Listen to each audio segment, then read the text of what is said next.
Jadi kalau kita terasa panas di Madinah ini, bagaimana Nabi 8 hari 8 malam naik unta. Jadi dengan membaca sejarah Nabi dan orang soleh, itu terasa ringan beban kita. Yang pertama, bahwa perjalanan yang jauh, menyakitkan, kesulitan, itu tak ada apa-apanya dibandingkan perjalanan Nabi Muhammad SAW. Jadi kalau kita ada merasa kenapa panas, kenapa susah, kenapa payah, kenapa begini, kenapa begitu, maka bacalah kisah perjalanan orang-orang soleh. Insya Allah terasa ringan beban kita.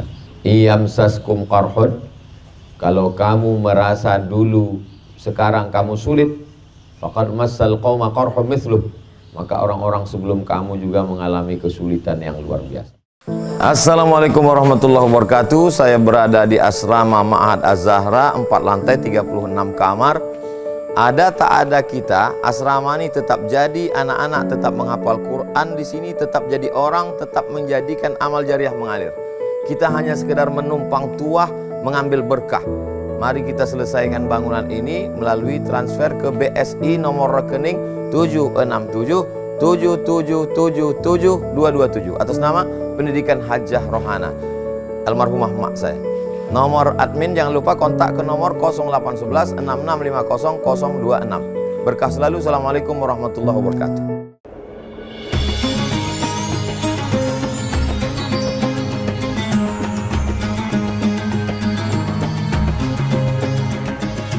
Bismillahirrahmanirrahim. Assalamualaikum warahmatullahi wabarakatuh. Alhamdulillah, wassalatu wassalamu ala rasulillah Sayyidina wa maulana Muhammad ibni Abdillah wa ala alihi wa sahbihi wa man tabi'ahu wa mawalah. Mudah-mudahan bapak-bapak, ibu-ibu, semua tamu-tamu Allah subhanahu wa ta'ala selalu dalam keadaan sehat badan dan diberikan istiqomah iman dan Islam. Ketika Nabi Muhammad SAW di kota Makkah itu, ada orang tua yang baik, namanya Abu Bakar Siddiq.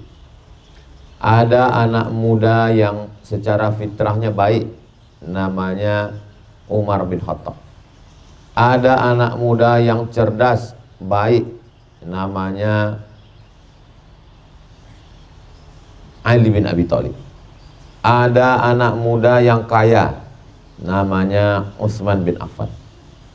Tapi mereka ini masih terpencar-pencar, terpisah-pisah. Maka magnetnya itulah dia Nabi Muhammad sallallahu alaihi wasallam. Berkumpullah mereka, akhirnya mereka pun menjadi sebuah komunitas persaudaraan.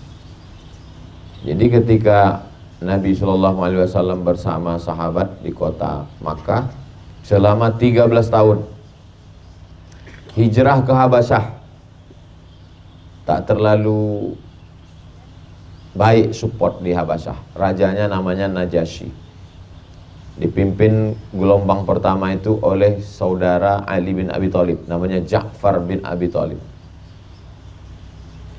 Hijrah lagi Nabi SAW ke Taif, Nabi sendiri.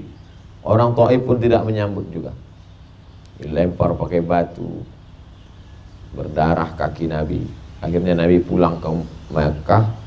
Lalu kemudian 2 tahun sebelum pindah, orang Madinah ini sudah datang ke kota Makkah melaksanakan ibadah haji. Mereka membaiat Nabi SAW. Jadi Nabi itu bukan ujuk-ujuk tiba-tiba datang ke Madinah. Dia persiapannya 2 tahun. Setelah siap semua orang Madinah, barulah Nabi SAW datang ke kota Madinah. Berangkat pada hari Ahad malam Senin. Malam Senin, malam Selasa, malam Rabu, malam Kamis, malam Jumat, malam Sabtu, malam Ahad, malam Senin. 8 hari 8 malam. Nah, jadi kalau kita baca sejarah Nabi itu membuat beban kita itu terasa ringan. Saya kalau udah sore itu dari hotel ke masjid itu nggak tahan saya panas. Berjalan saya kemarin dari hotel ke Saqifah, tempat Abu Bakar di Bai'at, itu merah telinga nih, wajah nih panas minta ampun. Kita merasa panas. Yang enaknya sekarang nih cuma dua, di hotel sama di masjid. Tambah satu lagi di kebun kurma. Awalnya kita mau buat acara ini sore. Setelah disurvei, kalau sore kita di sini jadi kambing panggang. Akhirnya dibuatlah pagi jam 7. Jam 8 kita kebun. Jadi kalau kita terasa panas di Madinah ini, bagaimana Nabi 8 hari 8 malam naik unta. Jadi dengan membaca sejarah Nabi dan orang soleh, itu terasa ringan beban kita. Yang pertama, bahwa perjalanan yang jauh, menyakitkan, kesulitan, itu tak ada apa-apanya dibandingkan perjalanan Nabi Muhammad SAW. Jadi kalau kita ada merasa kenapa panas, kenapa susah, kenapa payah, kenapa begini, kenapa begitu, maka bacalah kisah perjalanan orang-orang soleh. Insya Allah terasa ringan beban kita. Iyamsaskum qarhun, kalau kamu merasa dulu sekarang kamu sulit, faqad massal qauma qarhum mithluh, maka orang-orang sebelum kamu juga mengalami kesulitan yang luar biasa. Lalu kemudian sampailah Nabi hari Senin di tempat namanya Quba. Bapak Ibu udah ziarah ke Quba belum? Sudah. Nah, sampai di Quba itu hari Senin, 4 malam Nabi di sana. Malam Selasa, malam Rabu, malam Kamis, malam Jumat. Nabi menginapnya di rumah Kulthum bin Hidim. Kulthum bin Hidim. Ingat-ingat, nanti ini ada pertanyaan. Di manakah Nabi menginap selama 4 hari 4 malam? Ujian akhir semester. Itu artinya setiap banyak orang jahat, pasti orang-orang baik. Walaupun banyak orang jahat, ada Abu Jahal, ada Abu Lahab, ada Abu Sufyan, waktu itu belum masuk Islam. Dia masuk Islamnya nanti tahun ke-8. Ada orang baik yang menampung Nabi selama 4 hari 4 malam. Beruntung sekali Kulsum bin Hidim itu. Walaupun namanya tidak seviral Abu Bakar Siddiq, tapi sempat dia bisa Bapak Ibu bayangkan, Nabi menginap di rumah kita 4 hari 4 malam. Oh, indahnya luar biasa. Jadi kalau ada di antara kita yang ngomong, saya ini Pak Ustadz nggak baik karena saya nggak hidup zaman Nabi. Kalau saya hidup zaman Nabi mungkin seminggu Nabi di rumah saya. Belum tentu juga. Kalau kita hidup zaman Nabi mungkin kita ikut Abu Lahab. Na'udzubillah. Jadi Nabi menginap di Quba itu di rumah Kulthum bin Hidim. Ha dal mim Hidim. Malam Selasa, malam Rabu, malam Kamis, malam Jumat. Hari Jumat pagi Nabi bergerak dari Quba. Selama 4 hari itu berdirilah Masjid Quba. Artinya orang soleh, orang baik, kalau dia berkumpul, dia membuat sesuatu. Berdiri masjid. Kita juga begitu. Ini nanti mesti ada catatannya, bapak-bapak direktur travel dari berbagai macam travel. Ini peserta nih ditulis semua nomor handphonenya, dibuatkan grupnya, grup alumni umroh bersama UAS 2023, mau 2024 aja, mau cepat aja, 2023 bulan Oktober. Nah, jadi ada grupnya, ada adminnya, sehingga membuat sesuatu. Ini judul kita subuh ini kan, pagi ini kan tentang hikmah bersama dengan orang soleh. Bersama dengan orang soleh ada magnetnya, ada yang mempertemukan. Orang kalau dia sesama-sama soleh, dia satu signal, satu server, mudah ketemu. Bersama orang soleh, ketemu orang baik di tengah orang jahat. Buktinya ada saja orang baik yang menampung Nabi SAW. Bersama orang baik, Kalau sudah berkumpul, ada membuat sesuatu. Apa yang dibuat Nabi bersama orang-orang soleh ketika itu? Berdirilah satu masjid Quba. Kita nanti tidak usah buat masjid Quba lagi, udah ada. Masjid lain kita buat. Lalu kemudian pada hari Jumat pagi, Nabi pun bertolak bersama sahabat dari Quba menuju Yasrib. Nah, inilah dia tempat kita nih sekarang. Namanya waktu itu Yasrib. Yasrib tanah banyak kuman, banyak wabah, banyak penyakit, banyak binatang berbisa. Namanya saja sudah tak menarik. Kau mau kemana? Mau ke tempat yang banyak penyakit, banyak wabah, banyak kuman, banyak binatang berbisa. Bayangkan aja kita kalau kita tanya, kau mau kemana jalan-jalan? Mau jalan-jalan ke Wuhan. Langsung terbayang COVID. Nah begitulah nama Yasrib waktu itu. Namanya dirubah Nabi menjadi Al-Madinah Al-Munawwarah. Orang baik, kalau dia menjadi baik, ada perubahan. Makanya banyak kadang nama orang berubah. Nama setelah hijrah. Banyak nama. Nama antum siapa? Nama saya Abdul Somad. Dulu sebelum hijrah memang begitu dari saya lahir. Ada orang namanya setelah jadi ustadz lain. Pas ditengok KTP lain. Ini nama kau lain. Ini waktu nama masih nama bid'ah. Kalau saya dari dulu memang udah sunnah nama saya, Abdul Somad. Jadi orang baik itu selalu ada berubah. Berubah nama, berubah tampilan. Alhamdulillah Pak Ustadz, kawan saya itu sejak berkawan sama orang baik udah berubah dia. Udah berjubah dia sekarang. Udah pakai topi putih dia sekarang. Tapi sebenarnya itu hanya casing aja. Perubahan yang sesungguhnya adalah perubahan di dalam batin. Yang sebelumnya menyembah pokok kayu, menyembah jabatan, menyembah harta, maka setelah itu dia menyembah la ilaha illallah Muhammadur Rasulullah sallallahu alaihi wasallam. Mudah-mudahan kita yang belum berubah setelah balik umroh ini berubah insyaallah.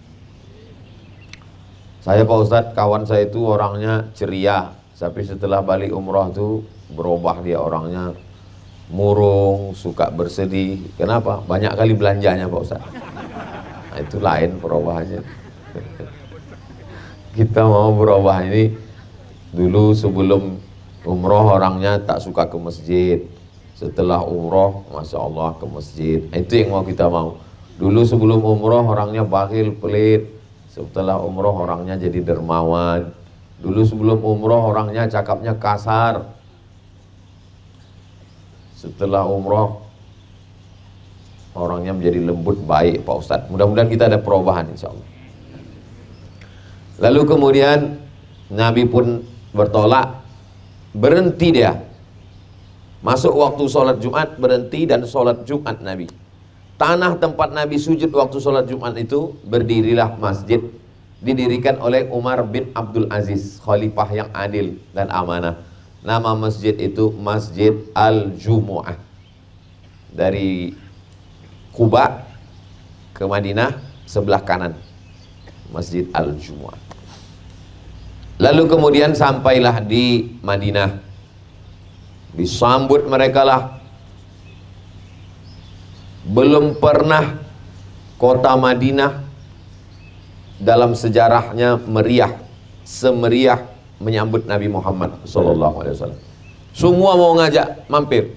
Ayo ke rumah saya, yang satu mengatakan ayo ke rumah saya, yang satu mengatakan ayo ke rumah saya. Nabi kalau mampir ke rumah ini, nanti yang ini tersinggung. Lalu apa kata Nabi? Da'aha fa innaha ma'muratun. Biarkan onta saya ini berjalan. Karena dia ini diperintahkan Allah Subhanahu wa taala. Di mana nanti dia berhenti, di situ saya turun. Saya kalau tausiah ke Sulawesi, tausiah ke Kalimantan, tausiah ke Jawa, semua jamaah ngajak mampir. Kalau saya mampir satu, jadi bagaimana supaya orang nggak marah sama Ustadz? Saya bilang, saya serahkan aja ke panitia. Nabi SAW, dia bilang, dakha, biarkanlah unta ini nanti di mana berhenti. Berhentilah unta itu di rumah seorang, namanya Abu Ayyub Al-Ansari. Di rumah Abu Ayyub Al-Ansari itulah Nabi SAW tinggal selama 7 bulan. Lebih hebat daripada Kulsum. Lalu kemudian ada tanah. Tanah ini milik 2 orang anak yatim. Dibeli Nabi tanah itu. Dibeli Nabi tanah itu pakai duit Nabi. Diwakafkan Nabi. Itulah dia tapak Masjid Nabawi sekarang. Panjangnya dari kamar rumah Nabi ke mimbar 22 meter. Dari kamar Nabi ke mimbar 22 meter, ke belakang 15 meter. Disitulah didirikan Nabi Masjid Nabawi. Lantainya pasir, tiangnya batang korma. Nah, batang korma ini disusun. Lalu kemudian atapnya pelepah korma, daun-daun korma dianyam. Jadi atapnya.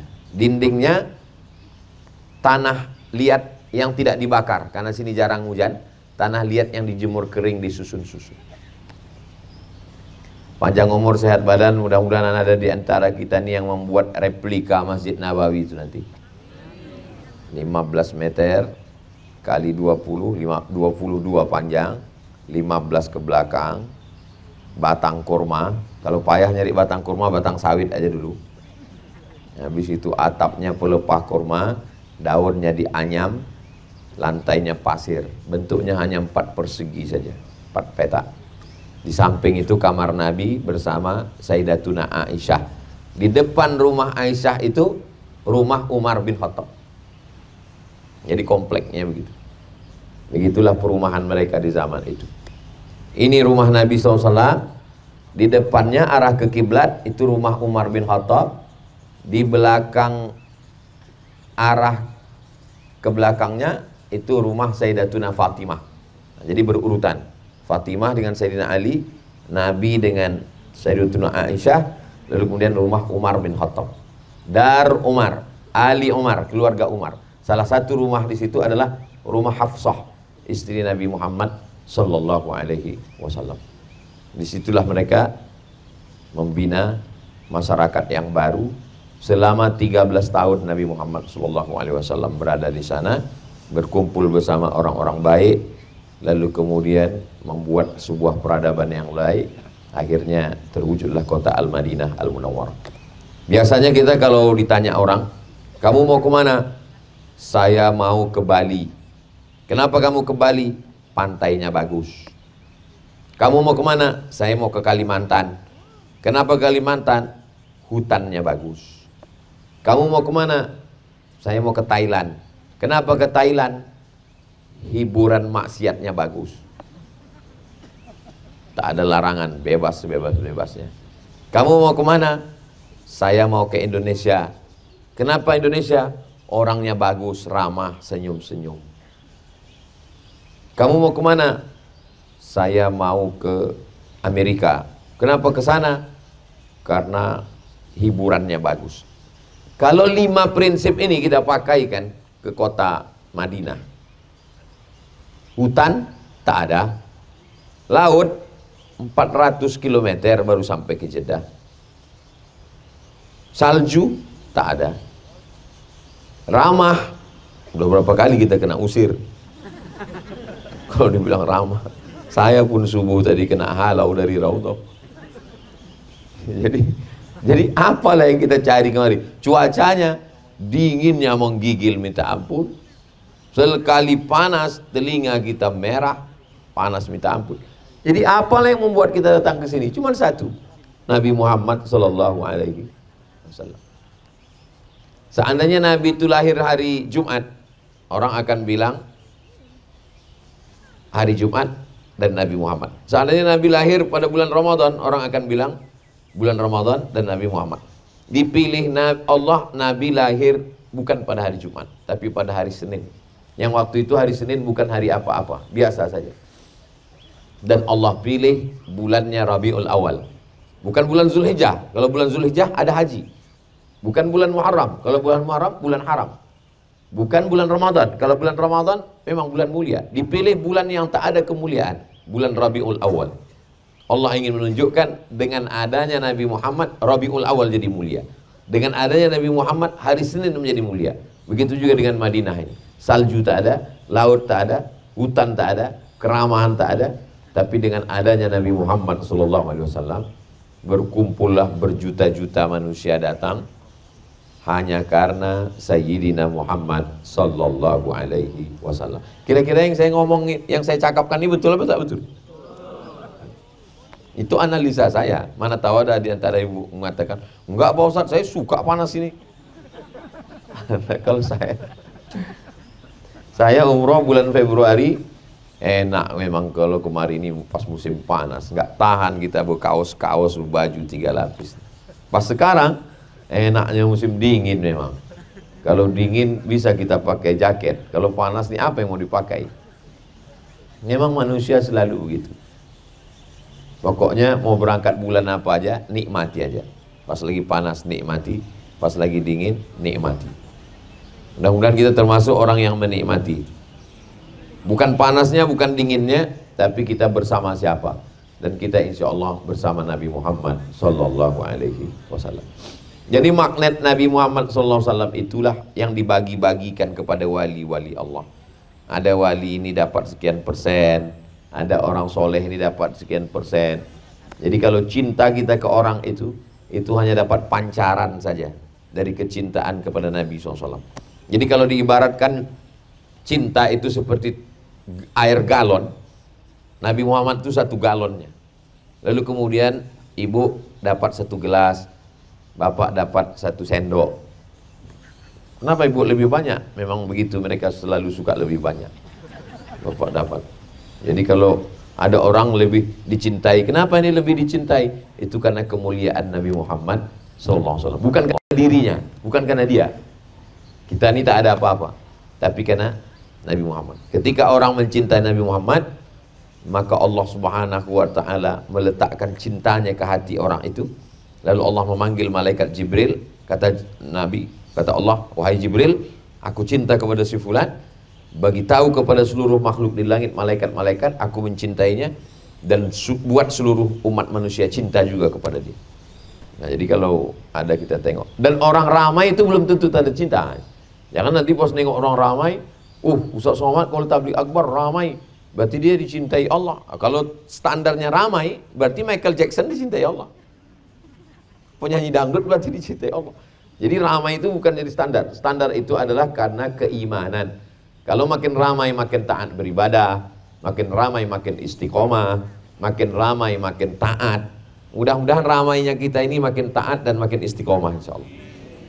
Banyak juga ramai tapi makin lalai dari Allah. Itu bukan cinta karena Allah dan bukan pancaran cinta dari Nabi Muhammad sallallahu alaihi wasallam. Jadi kita berusaha untuk menjadi soleh. Selesai berwudu minta jadi orang soleh. Allahumma ja'alni minat tawabin wa ja'alni minal mutatahhirin wa ja'alni min ibadikas soleh. Dalam solat salamnya untuk orang soleh. Assalamualaikum ayuhan nabi wa rahmatullahi wabarakatuh. Wassalamu alaina wa ala ibadillahis soleh. Minta anak yang soleh. Rabbi habli minas soleh. Jadi kita ini sebenarnya ingin menjadi orang soleh. Maka datang kita ke tempat induknya orang soleh. Induknya orang soleh itu Nabi Muhammad SAW. Tempatnya orang soleh, tempatnya itu Al-Madinah Al-Munawwarah. Bersama dengan orang soleh. Orang yang soleh itu adalah umatnya Nabi Muhammad SAW. Setelah pulang, mudah-mudahan kita semuanya membawa kesolehan-kesolehan itu. Jangan soleh pribadi. Kalau soleh pribadi, pas saya bilang mudah-mudahan kita mendapatkan soleh, ibu-ibu ada yang bilang diam aja.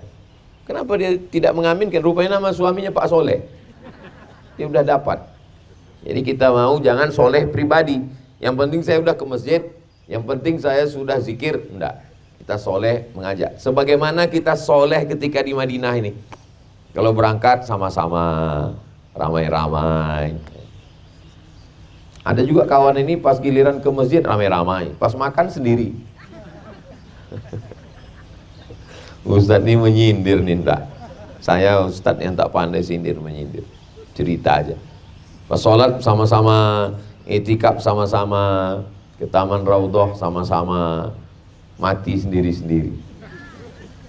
Tapi insya Allah walaupun mati sendiri, doanya Al-Fatihahnya tetap mengirimkan bersama dengan kita insya Allah. Karena mati tak bisa di request. Jadi kita ingin selalu menjadi orang soleh. Ada amal pokok Nah, ini ada amal pokok, yang lain itu amal sunat. Ustadz, kalau saya masuk ke Masjid Nabawi ini apalah yang saya lakukan? Banyak orang yang bingung mau buat apa. Jadi ada amal pokok. Amal pokoknya pertama masuk tahiyatul masjid. Habis tahiyatul masjid, sholat sunat wudu. Habis sholat sunat wudu, sholat sunat taubat. Habis sholat sunat taubat, sholat sunat tahajud. Habis sholat sunat tahajud, sholat sunat hajat. Habis sholat sunat hajat, sholat sunat witir. Habis itu zikir, zikirnya 3. Istighfar 100, sholawat 100, la ilaha illallah 100. Itu amal pokok. Adapun yang masuknya jam 2, jam 3, jam 4, masih banyak waktu kosong, silakan isi dengan amal-amal yang lain, itu amal tambahan. Mau baca Yasin, mau baca 1 juz, mau baca Qul Huwallah 100 kali, mau baca Fatihah 100 kali, itu amal tambahan. Yang penting amal pokoknya dulu. Ibarat masak, masak itu ada pokoknya. Ada cabai, ada bawang, ada tomat, itu pokoknya. Yang lain-lain, jangan sampai kita tengok cabai tak ada, bawang tak ada, tomatnya tak ada, isinya Ajinomoto aja semua. Ada amal pokoknya. Nah, itu amal pokok. Karena kita masih ada beberapa hari lagi. Hari ini hari Sabtu, besok hari Ahad, hari Senin sesuai dengan terapel masing-masing. Saya hari Senin berangkat menuju Makkah Al-Mukarramah. Jadi saya masih ada 3 hari lagi. Hari Sabtu, hari Ahad, hari Senin. Masya Allah, tabarakallah. Jazakumullah. Ma fi muskil, ana antaqil ila. Syukran. Syams taharruk. Ha? Syams taharruk lagi. Taharruk fawq. Ha? Ma fi muskil, antaqil. Ha? Halo, lah. Ana enggak enak dipayungi. Panas. Ha? Paling pertama kena matahari. Merah telinga. Kalau merah berarti agak putih saya. Nah, jadi insya Allah setelah bertemu orang-orang soleh ini ada perubahan. Bertemu orang soleh ada magnetnya. Bertemu orang soleh membuat sesuatu. Bertemu orang soleh terasa ringan apa yang kita rasakan. Bertemu orang soleh ada kebahagiaan, ada kegembiraan. Bertemu orang soleh tak mau soleh sendirian, mengajak orang lain ikut menjadi soleh. Inilah yang sedang kita lakukan nih sekarang. Jadi tadi udah diminta pertanyaan, bisa tertulis, bisa melalui kertas. Kita akan, udah berapa menit saya ngomong? Udah setengah jam? Oh.